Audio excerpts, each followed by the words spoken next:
Hey, today I'm checking out the GloryFire Holographic site. Please like and subscribe for more videos. So it comes with a manual that is pretty inclusive with all the different information it has, a nice detailed manual. And this is basically the same technology that is in the EOTech Holographic line of sights.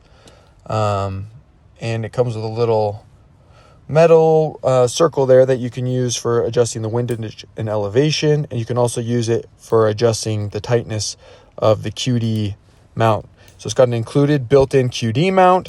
It takes AA batteries, and it's got a little lug there as well, which is a nice thing to have to make sure that it's not moving around. So here on the bottom, there's the lug, and then you press the button and that releases the QD arm, pop that out, and then when you lock it back down, it's nice and securely locked in, so it's not going to come out loose on you. So that is all good. It's got an IPX8 water rating. It's shock resistant. It's got a full aluminum housing. It's got a giant sticker on the back. I'd rip that off, but it shows you how to put the battery in with the negative and positive terminal sides. You hold the button to turn it on, and it's got 15 daylight settings. Hold both buttons to turn it off, and it's got 10 night vision settings as well. It's got built-in shake awake, so you can leave it on, and when it goes, it'll go to sleep, and then it will turn back on when you pick it up. It's got a nice, crisp, clear window, big window. And so when you hold both buttons, it shuts off. When you hold one button, that triggers night vision mode, and it will look like it's off unless you're seeing it in night vision. So here is, I'm using a digital night vision to record this, and it was just in night vision mode. Now I'm turning it back to regular mode, and you can see it's blown out, and that's turning it way up in a regular light mode. But in night vision mode, with the 15 settings, you're really able to dial in that dot to make it nice and crisp. And this has more settings than any night vision modes that I'm aware of.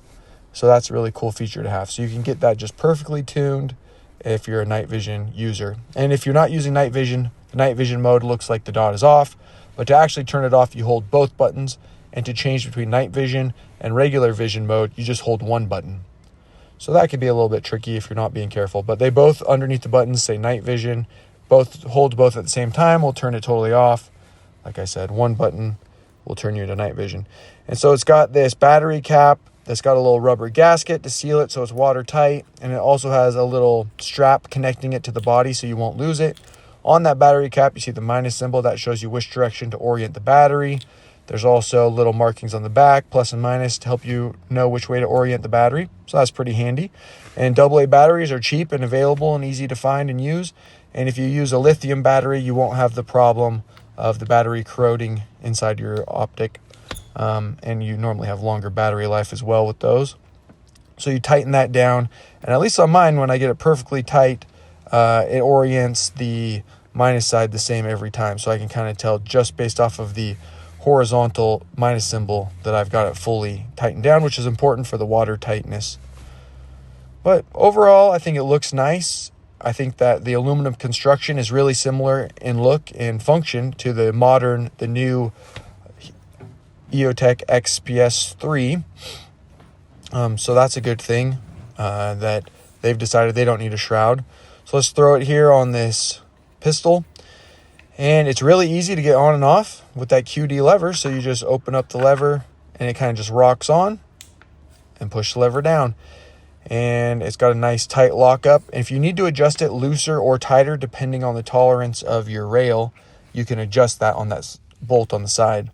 And you don't want to over open the bolt because you can pop parts out. So here's an EOTech 512. This uses 2 AA batteries and a big housing in the front. And this has the housing wrap, kind of traditional EOTech style housing wrap. So it's not full aluminum body construction. I really like the look of the EOTech. But so you can see them side by side. The EOTechs look obviously super classic and cool. Their elevation and windage are kind of inset, though the GloryFire ones seem pretty good. Seem like they don't really bump, or they're not easy to adjust, at least with your finger, as far as I could tell. So they have a pretty similar footprint and look to them. Obviously, the EOTech that I have, the 512, does not have a quick QD mount. And so you can look down both of them. I think that the dots clarity is fairly similar to my eye. It looks a little fuzzy on the camera, but the window size might be slightly larger on the GloryFire, but they both are nice, big, clear windows, and I really like holographic sights, so I'm happy that there's a new kid on the block. Well, thanks for checking it out. Please like and subscribe. I'll link down to the GloryFire optic below, and please let me know what you think. Thanks for checking it out.